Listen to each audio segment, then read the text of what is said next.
Hi everyone! Today, I'll talk about the evolution of irrigation technology in our community here in San Pedro, General Piñon, Nueva Ecija.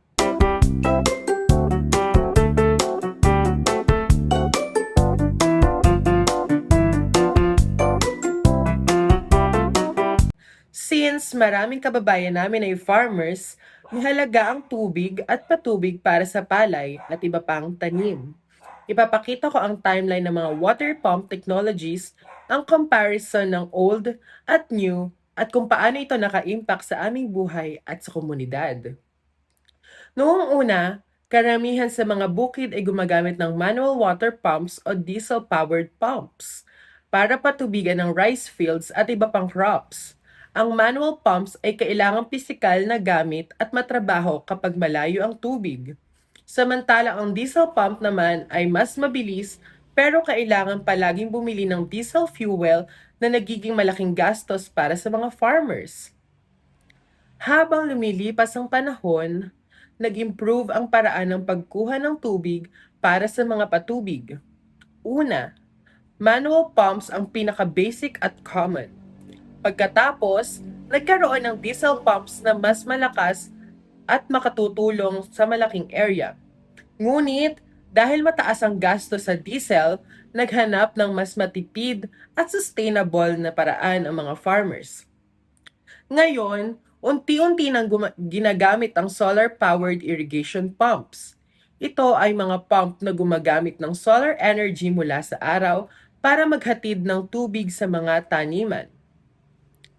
Ang teknolohiyang ito ay malaking tulong dahil nakakatipid sa fuel cost at environment. So, ang solar-powered irrigation pumps ay gumagana gamit ang solar panels na nagko-convert ng sunlights para tumakbo ang pump. Hindi ito nangangailangan ng diesel o malalaking gastos sa fuel. Mas environment-friendly ito dahil walang usok at mas malinis ang proseso. Dahil dito, maraming farmers ang nakakakuha ng consistent water supply para sa palay at iba pang tanim kahit tuyo ang panahon.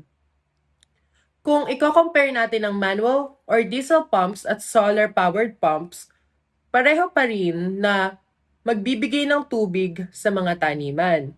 Mas efficient ang solar pumps dahil tuloy-tuloy ang energy mula sa araw.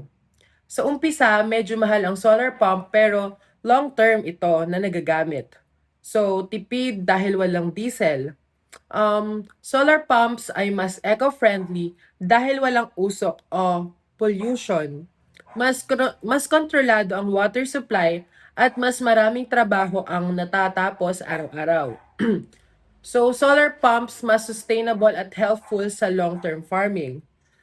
So, in conclusion, sa kabuuan, makikita natin ang technology ay nagbabago para mapabuti ang buhay ng mga farmers sa aming community. Malaking tulong para sa productivity, gastusin sa fuel at protection ng environment. Ang pag-shift mula sa manual diesel pumps tungo sa solar irrigation pumps.